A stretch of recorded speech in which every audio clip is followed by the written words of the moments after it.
Hello and welcome to YCZ classes.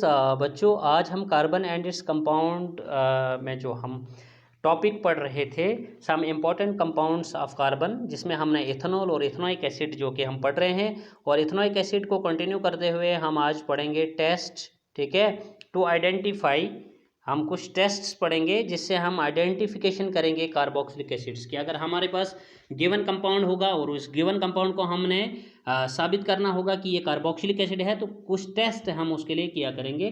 तो जो कि टॉपिक आपका रहेगा आज का, test to identify carboxylic acids. तो पहला टेस्ट है बेटा सोडियम कार्बोनेट टेस्ट। ठीक है, सोडियम कार्बोनेट नहीं बल्कि सोडियम बाइकार्बोनेट। ठीक है, सोडियम बाइकार्बोनेट, जिसका नाम सोडियम हाइड्रोजन कार्बोनेट भी हम कहते हैं, मैंने आपको बड़ी बार बताया। Sodium bicarbonate is also called as sodium hydrogen carbonate भी। तो अगर सोडियम हाइड्रोजन कार्बोनेट टेस्ट आप बताएंगे तो भी ठीक है, या फिर अगर आप बताएंगे सोडियम बाइकार्बोनेट टेस्ट तो भी ठीक है। ठीक है बेटा, तो चलिए देखते हैं इसमें हम क्या करते हैं। The organic compound to be tested is taken in a test tube. तो जिस ऑर्गेनिक कंपाउंड को अब आपने टेस्ट करना है कि ये कार्बोक्सिलिक एसिड है या नहीं है, तो उसको आपने टेस्ट ट्यूब में लेना है। ठीक है, टेस्ट ट्यूब लैब में होती है बाज़ाब्त। तो organic compound to be tested is taken in a test tube. चलिए मान लिया कि हमने उसको टेस्ट ट्यूब में ले लिया। After taking in test tube then add a pinch of sodium hydrogen carbonate, that is sodium bicarbonate. मतलब थोड़ा सा आप स्पैचुला से थोड़ा सा उठा के आप सोडियम बाइकार्बोनेट यानी सोडियम हाइड्रोजन कार्बोनेट उसके साथ ऐड कर दीजिए। जैसे ही इन दो को आप ऐड करोगे यहाँ पर, मतलब सोडियम बाइकार्बोनेट और यहाँ पे आप वो ऑर्गेनिक कंपाउंड जिसको टेस्ट करना टेस्ट ट्यूब में डाल दोगे, जैसे ही आपस में कंबाइन होंगे यानी रिएक्ट होंगे, तो वहाँ पर अगर आपको दिखे प्रैक्टिकली यहाँ से इवॉल्व होते हुए टेस्ट ट्यूब से, if carbon dioxide gas with brisk effervescence, आपको पता होगा, मतलब यहाँ पर एक थोड़ी सी आवाज़ होगी और ये बबल से बनेंगे और फटाफट से ऊपर की तरफ ये राइज होने शुरू हो जाएंगे। तो if brisk effervescence, if carbon dioxide gas with brisk effervescence evolves, अगर कार्बन डाइऑक्साइड गैस यहाँ पर ब्रिस्क एफर्विसेंस करते हुए निकल जाती है टेस्ट ट्यूब से बाहर की तरफ, इवॉल्व हो जाती है, तो फिर हम इसको बोलेंगे होती है। तो आप फटाफट से इसको पहचानोगे कि अगर ऐसा होता है, then this indication, that means carbon dioxide का ब्रिस्क एफर्विसेंस होके यहाँ से रिलीज होना, इवॉल्व होना टेस्ट ट्यूब से, यही शो करेगा कि गिवन ऑर्गेनिक कंपाउंड जिसको आप इस तरह से टेस्ट कर रहे हो वो एक कार्बोक्सिलिक एसिड है। होप कि सोडियम बाइकार्बोनेट टेस्ट, या जिसे हम सोडियम हाइड्रोजन कार्बोनेट टेस्ट कह रहे हैं, ये आपको समझ में आ गया हो कि सबसे पहली चीज़ है कि इसमें आपने देखना है बेटा कि अगर कार्बन डाइऑक्साइड ब्रिस्क एफर्विसेंस करते हुए टेस्ट ट्यूब से रिलीज होती है, वही चीज़ कंफर्म करेगी कि ये गिवन ऑर्गेनिक कंपाउंड जो है वो कार्बोक्सिलिक एसिड है। ठीक है, अब यहाँ पर देखिए आप, नेक्स्ट जो हम टेस्ट करेंगे, नेक्स्ट टेस्ट होगा हमारे पास एस्टेरिफिकेशन टेस्ट। ठीक है, एस्टेरिफिकेशन टेस्ट में हम देखेंगे, जैसे कि आप ध्यान करेंगे यहाँ पर, इसको हम एस्टर टेस्ट फॉर एसिड्स भी कहते हैं। जैसे कि ये रिएक्शन मैंने आपको पीछे पढ़ाई भी थी बेटा, तो वहाँ पर आपने ध्यान दिया होगा। एस्टेरिफिकेशन रिएक्शन, या इसको ester test for acids, that means carboxylic acids कहा जाता है। तो इसमें organic compound to be tested is warmed, इसको थोड़ा गर्म किया जाता है, इन विद सम इथेनॉल, कुछ थोड़ा सा अमाउंट जो है इथेनॉल का लिया जाता है, and 2 to 3 drops of concentrated H2SO4। फिर से सुन लीजिए, जिस ऑर्गेनिक कंपाउंड को आपने टेस्ट करना है कि ये कार्बोक्सिलिक एसिड है, उसको आपने टेस्ट ट्यूब में लेना है और थोड़ा सा इथेनॉल लेना है और 2-3 ड्रॉप्स आपने H2SO4 कंसनट्रेटेड उसमें ऐड करने हैं।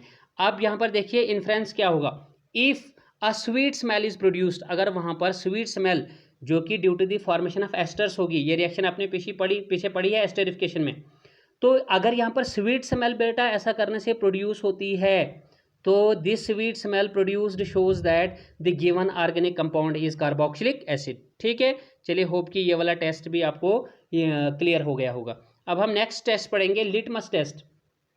लिटमस टेस्ट पता क्यों करते हैं कि ये चीज़ इसको कंफर्म करने के लिए कि ये जो ऑर्गेनिक कंपाउंड है ये एसिडिक नेचर, मतलब इस कार्बोक्सिलिक एसिड की एसिडिक नेचर को चेक करने के लिए, वेरीफाई करने के लिए हम लिटमस टेस्ट करते हैं।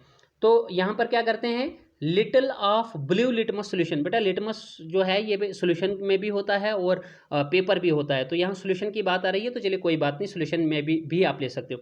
तो little of blue litmus solution is added to the organic compound to be tested. जिस ऑर्गेनिक कंपाउंड को आपने टेस्ट करना होगा, तो उसमें आप उसको आप टेस्ट ट्यूब में ले लीजिए। ठीक है नहीं, और टेस्ट ट्यूब में लेने के बाद आप उसमें थोड़ा सा लिटमस सोल्यूशन जो है वो ब्लू लिटमस सोल्यूशन ऐड कर दीजिए। अगर वो ब्लू लिटमस सोल्यूशन जो है बेटा ऑर्गेनिक कंपाउंड के साथ डालने से ही वो क्या हो गया, रेड टर्न हो गया, if the blue litmus turns red, अगर वो रेड हो गया इसका मतलब this shows that the given organic compound is acidic in nature. यही कंफर्म करेगा कि ये एसिड है, ये एसिडिक नेचर है, इसकी नेचर जो है वो एसिडिक है। ठीक है, होप कि ये टेस्ट भी आपको क्लियर हुआ होगा।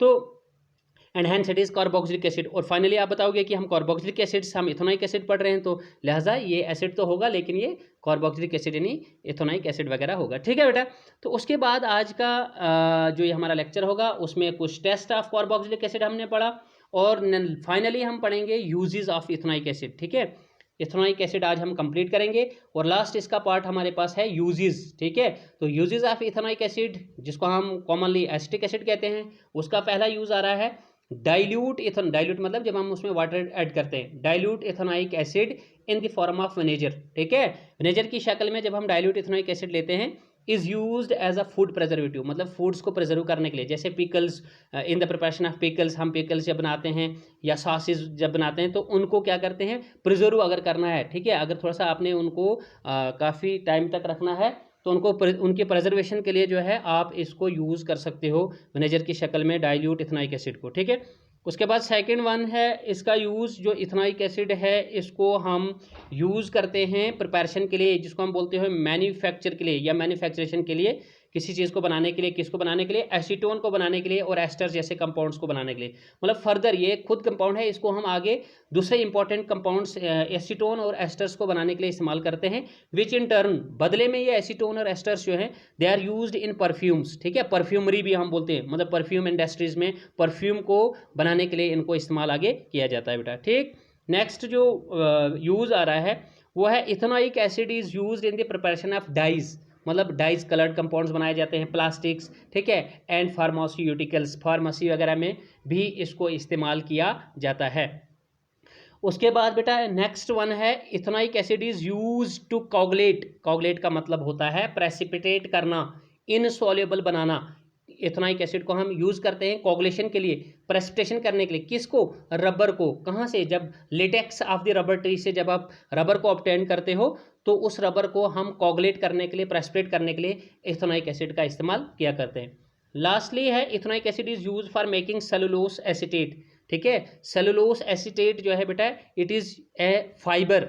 ठीक है, और आर्टिफिशियल फाइबर है which is an important artificial fibre. तो इस इंपॉर्टेंट आर्टिफिशियल फाइबर को बनाने के लिए हम इथेनोइक एसिड का इस्तेमाल, इसका उपयोग करते हैं। ठीक है, सेलुलोस एसीटेट जैसी आर्टिफिशियल फाइबर को बनाने के लिए हम इथेनोइक एसिड का इस्तेमाल करते हैं। तो ये थे कुछ यूजेस, ठीक है, important ones of ethanoic acid. तो बेटा इस तरह से हमारा इथेनोइक एसिड वाला पार्ट भी जो है ये कंप्लीट खत्म हो जाता है, यानी वो टॉपिक जनरल जो हमारा चल रहा था important compounds of carbon, ethanol and ethanoic acid, हमारा इथेनॉल भी खत्म हो गया, इथेनोइक एसिड भी खत्म हो गया। अब हमारा इस कार्बन एंड इट्स कंपाउंड वाले चैप्टर से एक टॉपिक आपका बचता है जो कि है सोप्स एंड डिटर्जेंट्स। ठीक है, तो वो भी थोड़ा सा लंबा टॉपिक है, उसको भी हम पढ़ेंगे, डिफरेंट क्वेश्चंस वहाँ से आपको पूछे जा सकते हैं।